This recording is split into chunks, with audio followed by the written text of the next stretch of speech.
Throughout U.S. history, fear has often trumped reason, leading to what social scientists call moral panics, when a perceived threat to the social order, usually having to do with sex, drugs, violence, or the occult, provokes mass anxiety and calls for extreme measures to be taken.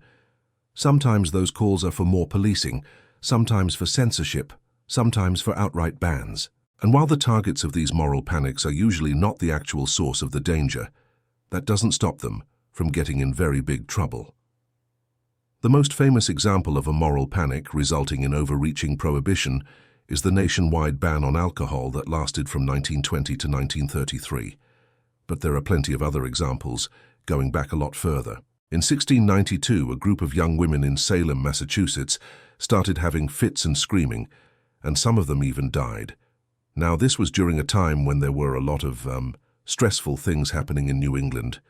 There was a lot of disease, a lot of people were dying. So it wasn't totally out of the question that some people might have thought that maybe witchcraft was at work here. And so began the Salem Witch Trials, one of the darkest chapters in American history. Mass hysteria led to 19 people being executed for witchcraft before the whole thing finally wound down. Fast forward to the early 20th century, and there's a growing movement to ban alcohol in the United States. This movement was driven in part by the fact that the U.S. was involved in World War I, and the president at the time, Woodrow Wilson, thought that banning alcohol would help conserve grain for food, and also that it would help boost productivity in factories. Now, while there was some support for a nationwide ban prior to the war effort was enough to push it over the top, and in 1919, Congress passed the 18th Amendment to the Constitution, which outlawed the production, sale, and transportation of alcohol anywhere in the United States. It was the first time that an entire nation had attempted something like this, and as we now know, it was a total disaster. Not only did it not reduce the amount of drinking that was happening, but it actually led to massive amounts of crime and corruption. Since you couldn't buy alcohol legally anywhere, there was a huge financial incentive to get in on the illegal market. And so there you had it. You needed only to look around to see that Prohibition was a failure. But still, it took another 13 years and the Great Depression before the 21st Amendment was passed in 1933, repealing the 18th. During the latter half of the 20th century, there were several different moral panics that resulted in overreaching attempts at censorship, most notably in the 1950s, when there was a campaign to remove allegedly subversive material from comic books. Then in the 1960s, there was a similar panic about rock music, which was seen as a threat to the traditional family values of the time. Some parents were even led to believe that rock music was part of a vast conspiracy by communists to undermine America.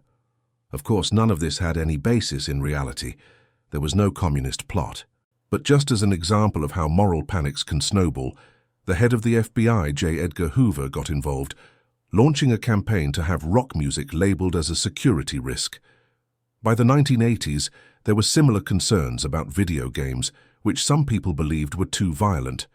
In 1984, amidst much fanfare, the video game industry created a self-regulating body called the Entertainment Software Rating Board, which has been in place ever since. Now, in more recent years, we've seen similar panics around drugs, around so-called satanic cults, and more recently, around the harms caused by social media. Moral panics are nothing new, and they probably won't stop anytime soon. That's because fear is a powerful motivator, and when people are scared, they tend to look for someone or something to blame, usually someone or something that is different than them.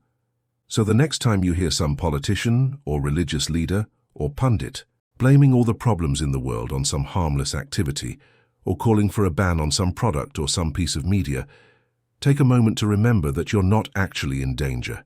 It's them that you should be afraid of. I'm the author of a book about the history of censorship in the United States.